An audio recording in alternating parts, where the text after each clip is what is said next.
ម្ដាយរបស់អញជាអ្នកក្រីក្រទុកអញក្នុងឋានៈជាកូនចិញ្ចឹមអាត្មាអញមកដោយសេចក្តីលំបាកបើដូច្នេះអញនឹងធ្វើការស៊ីឈ្នួលដើម្បីដោះនៅសេចក្តីទុក្ខរបស់គាត់ឲ្យផុតចាកអំពីភាពក្រីក្រថ្ងៃមួយឈ្មួញរទេះម្នាក់មានរទេះ500បរមកដល់កំពង់មួយដោយមិនអាចអូសរទេះទាំងឡាយឡើងមកលើគោកបាន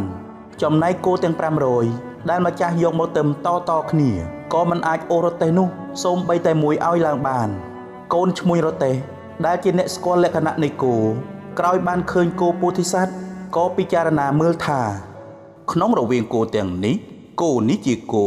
នឹងអាចអូសរទេះទាំងឡាយរបស់អញឲ្យឆ្លងភក់នេះបាន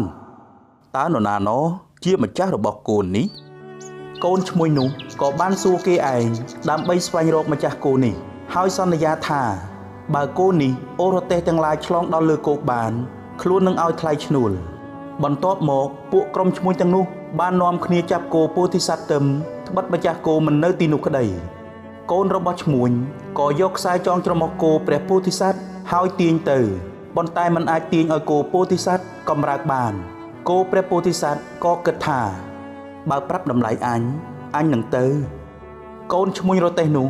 ដឹងបំណងរបស់គោព្រះពោធិសត្វទើបពោលថាណែបើអ្នកអូសរទេះទាំង500របស់ខ្ញុំឡើងបានខ្ញុំនឹងឲ្យទ្រព្យក្នុងរទេះមួយ2កហបណៈអញ្ចឹងសរុប1000កហបណៈក្រោយគោព្រះពោធិសត្វអូសរទេះទាំងឡាយ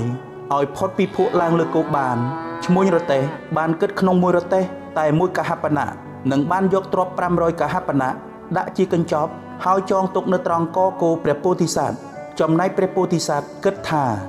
ឈ្មួញរទេះនេះមិនឲ្យថ្លៃឈ្នួលអញតាមដែលកំណត់ទុកឥឡូវនេះអញនឹងមិនឲ្យឈ្មួញរទេះនេះទៅណាឡើយគ្រានោះគោព្រះពោធិសត្វក៏ឈរខាងមុខរទេះនោះនៅពីមុខគេឯងបើទោះជាមនុស្សទាំងឡាយព្យាយាមធ្វើគ្រប់យ៉ាងដើម្បីឲ្យគោព្រះពោធិសត្វជៀសចេញទៅតែក៏នៅតែមិនអាចធ្វើអ្វីបាន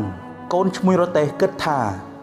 នេះប្រហែលមកពីគោនេះដឹងថាតម្លៃរបស់ខ្លួនមិនទាន់គ្រប់ហើយត្បិតអញសន្យាថា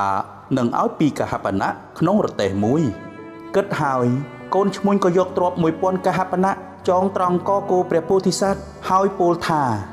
នេះជាថ្លៃឈ្នួលដែលអ្នកអូសរទេះខ្ញុំឡើងគ្រាដែលគោព្រះពោធិសត្វធ្វើដំណើរមកកាន់ម្ដាយនៅផ្ទះវិញត្រូវក្រុមក្មេងៗអ្នកស្រុកដើរតាមហើយពំនាំការពិតទាំងឡាយប្រាប់ដល់ដូនចាស់នោះអស់